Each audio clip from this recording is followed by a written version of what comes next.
नमस्कार। खबरों की खबर में आपका स्वागत है। जहां पर जिंदगी और मौत की जंग चल रही हो, वहां पर क्या हराम क्या हलाल। जिंदगी है तो सब कुछ हलाल है, जिंदगी नहीं है तो सब कुछ हराम ही तो है। पिछले 10 महीने पूरी इंसानियत पर सबसे ज्यादा कहर बरपाने वाले रहे हैं। दुनिया भर के देश पिछले 10 महीने से चाइनीज वायरस कोविड-19 के जानलेवा प्रकोप से जूझ रहे हैं। लाखों लोग अपनी जान गंवा चुके हैं, लाखों अभी भी अस्पतालों में भर्ती हैं। वेंटिलेटर के लिए मारामारी मची हुई है, दवा के लिए त्राही त्राही हो रही है। छोटे छोटे विकासशील देशों को तो छोड़ दीजिए, बड़े से बड़ा विकसित देश भी कोरोना के आगे घुटने टेक चुका है। ऐसे में और इस तबाही के दौरान सिर्फ एक उम्मीद की किरण बनकर सामने आया है कोविड-19 का वैक्सीन। और अब इसी वैक्सीन के हलाल होने और हराम होने पर बहस छिड़ गई है। संजीवनी बूटी बने कोविड-19 वैक्सीन का विरोध समझ से बिल्कुल बाहर है। ताज्जुब होता है कि कैसे लोग इस जानलेवा बीमारी से बचाव के लिए बड़ी मशक्कत से तैयार किए गए इस कोविड-19 वैक्सीन पर भी अजीबोगरीब बहसबाजी कर रहे हैं। Pakistan, Indonesia, Malaysia, Iran, Saudi अरब समेत लगभग सारे मुस्लिम देश इस वक्त धर्म संकट में पड़े हुए हैं। वैक्सीन लगवाएं या ना लगवाएं, जी हाँ, अजीब से धर्म संकट में पड़ गई है ये सारी बिरादरी। कोविड-19 के जिस वैक्सीन के बनने से दुनिया का हर इंसान खुशी मना रहा है, वहीं इस वैक्सीन के बनने के बाद मुस्लिम देशों में बवाल मच गया है। ये पूरी जमात इस वैक्सीन का दरअसल धर्म मजहब तलाशने में जुटी हुई है। ये बिरादरी ये वैक्सीन हलाल है या हराम, इसी पर माथापच्ची करने में लगी हुई है। उलझन में पड़ गई है, कंफ्यूजन में है, दुविधा में है कि ये वैक्सीन लगवाया जाए या ना लगवाया जाए। दरअसल किसी वैक्सीन को लंबे समय तक सुरक्षित रखने के लिए सूअर की हड्डी, चर्बी या चमड़ी से बनी जिलेटिन का इस्तेमाल किया जाता है और कोविड-19 के इस वैक्सीन में सूअर की चर्बी वाले जिलेटिन का इस्तेमाल किए जाने की चर्चा हो रही है। यही नहीं, इस कोरोना वैक्सीन को बनाने के लिए सूअर के डीएनए के इस्तेमाल तक की बात कही जा रही है और यही बातें मुस्लिम जमात को परेशान किए हुए हैं, उनकी नींद को उड़ाए हुए हैं। ये सभी लोग यही जानना चाह रहे हैं कि कोरोना वैक्सीन में सूअर की चर्बी या उसकी चमड़ी का इस्तेमाल हुआ है या नहीं। अपनी जान तो इन मुस्लिम देशों के लोग भी बचाना चाहते हैं, पर इस्लाम भी तो आड़े आ रहा है। समस्या दरअसल यही है, पेंच यहीं पर फंसा हुआ है। इस्लाम में हलाल और हराम का बहुत महत्व होता है। उन उत्पादों को, उस सामान को इस्लाम में हलाल कहा जाता है जिनमें हराम चीज़ों का इस्तेमाल नहीं होता है, जैसे शराब और सूअर का मांस इस्लाम में हराम होता है। ये भी सच है कि दुनिया भर में वैक्सीन को सुरक्षित और प्रभावी रखने के लिए स्टोरेज और ट्रांसपोर्ट के दौरान बड़े पैमाने पर सूअर से निकाले गए जिलेटिन का भरपूर इस्तेमाल होता है। ऐसे में अगर कोविड-19 के वैक्सीन में सूअर की चर्बी का इस्तेमाल हुआ है तो ये वैक्सीन जाहिर है 1.5 अरब मुस्लिम आबादी के लिए तो हराम ही है। यही नहीं, यहूदियों की धार्मिक मान्यताएं भी उन्हें सूअर से जुड़े किसी भी तरह के सामान का इस्तेमाल करने की इजाजत नहीं देती है। बात अगर इस्लाम के हिसाब से सूअर की चर्बी वाले वैक्सीन को हराम ठहराने की है तो भी इसे कुछ हद तक समझा जा सकता है। तब तो सारी मुस्लिम बिरादरी को एक होकर इस वैक्सीन का बहिष्कार कर देना चाहिए। भाई, धार्मिक मान्यताएं भी तो बहुत महत्वपूर्ण होती हैं, लेकिन बवाल तो ये है कि इस वैक्सीन को लेकर मुस्लिम बिरादरी में भी कई तरह के सुर सुनाई देने लगे हैं। कट्टरपंथी इस वैक्सीन के खिलाफ है तो कई मुस्लिम संगठनों को सूअर वाला वैक्सीन भी मंजूर है, उनके लिए वैक्सीन हलाल है। जी हाँ, इस मुद्दे पर अब मुस्लिम जमात में भी मतभेद उभर आए हैं। अब तो इस्लाम का हवाला देकर इस वैक्सीन को हलाल ठहराने की दलीलें दी जाने लगी हैं। संयुक्त अरब अमीरात की सर्वोच्च इस्लामिक संस्था UAE फतवा काउंसिल ने कहा है कि अगर कोरोना वायरस की वैक्सीन में सूअर से बनने वाला जिलेटिन भी मौजूद हो तो भी मुसलमान उसका इस्तेमाल कर सकते हैं। काउंसिल के चेयरमैन शेख अब्दुल्ला बिन बैया ने दलील दी है कि अगर कोई और विकल्प नहीं है तो कोरोना की वैक्सीन पर इस्लाम में सूअर को लेकर जो प्रतिबंध लगाए गए हैं वो इस वैक्सीन पर लागू नहीं होंगे। उनका कहना है कि वैक्सीन के मामले में पोर्क जिलेटिन मेडिसिन की कैटेगरी में आता है, ना कि खाने की श्रेणी में। और उनका कहना है कि वैक्सीन को खाना तो है नहीं, उसे तो लगाया जाना है। यानी कि उन्होंने इस वैक्सीन को लगाने का रास्ता धार्मिक नजरिए से खुद ब खुद बना दिया है।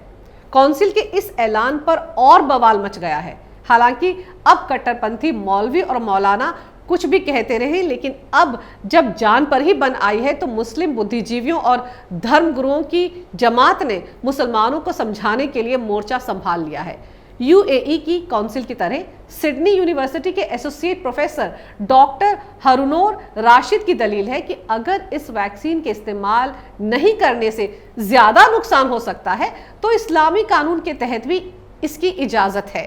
यहूदियों को भी समझाने की कवायद जोर पकड़ रही है।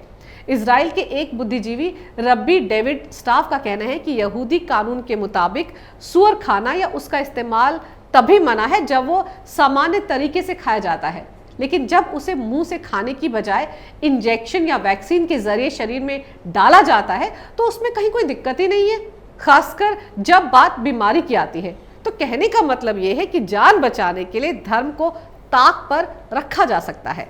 मौलाना आजाद विश्वविद्यालय जोधपुर के कुलपति और इस्लामिक स्टडीज के जानकार प्रोफेसर अख्तरुल वासी की भी दलील यही है कि इस्लाम में इंसानी जिंदगी को प्राथमिकता दी गई है।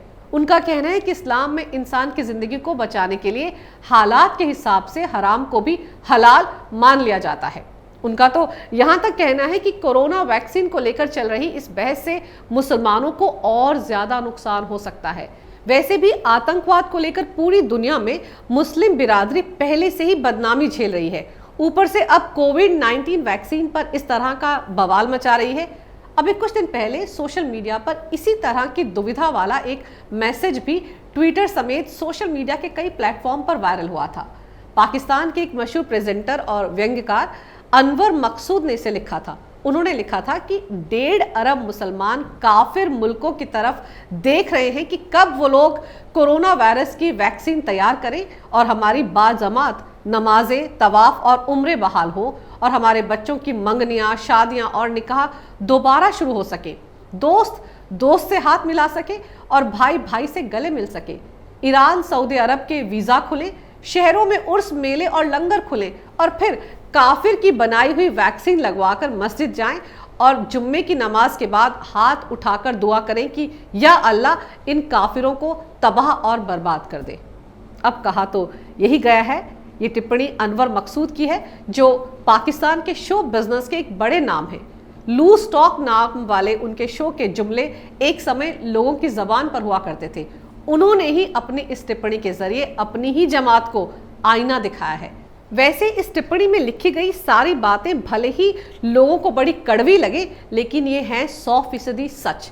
अब जिस कोविड-19 से बचने के लिए पूरी दुनिया जिस वैक्सीन की बाट जो रही है, उसे बनाया भी तो काफिरों ने ही है। वो काफिर जिन्हें इस्लाम में मारने की पूरी इजाजत है।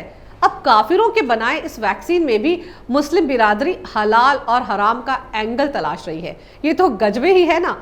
अब किसी मुस्लिम वैज्ञानिक को ही सामने आना होगा पोर्क फ्री वैक्सीन बनाने के लिए। अब सवाल ये भी उठता है कि इंसानी जिंदगी को बचाने के लिए लाइलाज बीमारियों में जिन दवाओं का इस्तेमाल होता है, क्या उनमें सूअर की चर्बी का इस्तेमाल नहीं होता? एक तरफ जब दुनिया के सभी लोग इस वैक्सीन के बनने से खुश हैं, तो ऐसे में मुस्लिम देशों की ये बेकार की बहस कहीं ना कहीं इस बात की तस्दीक नहीं करती कि ये जमात ना तो अपनी जिंदगी के लिए संजीदा है, ना ही अपने आसपास के लोगों की जिंदगी को बचाने के बारे में गंभीर है। समझने वाली बात तो यह है कि कोविड-19 ये जानलेवा चाइनीज वायरस सिर्फ पीड़ित इंसान के लिए ही घातक नहीं है, बल्कि उससे इसका संक्रमण कम से कम 400 लोगों तक हो सकता है। ऐसे में आप भले ही खुद के लिए इस वैक्सीन का इस्तेमाल ना करें, लेकिन कम से कम उन लोगों की खातिर तो आपको ये वैक्सीन लगवाना चाहिए जिनके संपर्क में आप आएंगे। आप अपनी धार्मिक मान्यताओं के चलते बाकी लोगों की जिंदगी को तो खतरे में नहीं डाल सकते। दुनिया के हर देश ने इस चाइनीज वायरस का दंश झेला है और अभी भी झेल रहे हैं। लाखों लोगों की जानें चली गई हैं। पिछले करीब 1 साल में पूरी दुनिया में जनजीवन पूरी तरह से अस्त व्यस्त हो चुका है। कामकाज पूरी तरह ठप है। जिंदगी पर पूरी तरह ब्रेक लगा हुआ है। ऐसे में अब जब इतनी रिसर्च के बाद, इतनी मशक्कत के बाद, रात दिन 24 घंटे काम करने के बाद साइंटिस्ट ने इस वैक्सीन को तैयार किया है, ये वक्त उनके प्रति एहसानमंद और कृतज्ञता जताने का है, ना कि बिना सिर पैर की बहसबाजी करने का। पूरी मानव जाति को इन वैज्ञानिकों का एहसानमंद होना चाहिए। वैक्सीन बनाकर ये लोग इंसानों की जिंदगी को बचाने के मकसद से ही तो काम कर रहे हैं। उन लोगों से पूछिए जिन्होंने इस कोविड-19 के कहर को झेला है, जिन्होंने इस चाइनीज वायरस के चलते अपनों को हमेशा के लिए ना सिर्फ खो दिया बल्कि उन्हें दुनिया से आखिरी विदाई भी सम्मानजनक तरीके से नहीं दे पाए, ना उनका अंतिम संस्कार कर पाए, ना आखिरी दफा उनका चेहरा देख पाए। इस दर्द को झेलने वाले लोगों से पूछिए कि कैसे, कितनी बेसब्री से वो इस वैक्सीन का इंतजार कर रहे हैं और अब वैक्सीन आने पर इस तरह की बेतुकी बहस की कहीं कोई गुंजाइश ही नहीं है। वैक्सीन ना लगाने का ऑप्शन ही कहाँ है। अगर एक भी इंसान बिना वैक्सीन के रह गया तो ना जाने वो कितने और लोगों को ले डूबेगा। अब देखने वाली बात तो यह है कि मुस्लिम बुद्धिजीवियों की कही गई इन तमाम बातों का सही मायने में कुछ असर मुस्लिम जमात पर होता भी है या नहीं। उधर अब भी मुस्लिम कट्टरपंथी कोविड-19 वैक्सीन बनाने वाली कंपनियों पर हलाल वैक्सीन बनाने का दबाव बनाए हुए हैं, या यूं कहें कि इन कंपनियों पर दबाव डाल रहे हैं कि किसी भी तरीके से इस वैक्सीन पर हलाल का स्टिकर चिपका दें। लेकिन जिंदगी हलाल है या हराम, ये चुनने का हक तो हर इंसान को है, चाहे फिर वो किसी भी मजहब से क्यों ना हो। ये बात तो हर किसी को समझनी होगी ना। मुस्लिम कट्टरपंथियों को भी समझना जरूरी होगा कि जान है तो ही तो जहान है। अगर आपको मेरा ये वीडियो अच्छा लगे तो कृपया इसे लाइक करें, शेयर करें और हमारे चैनल को सब्सक्राइब जरूर करें। देखते रहिए कैपिटल टीवी।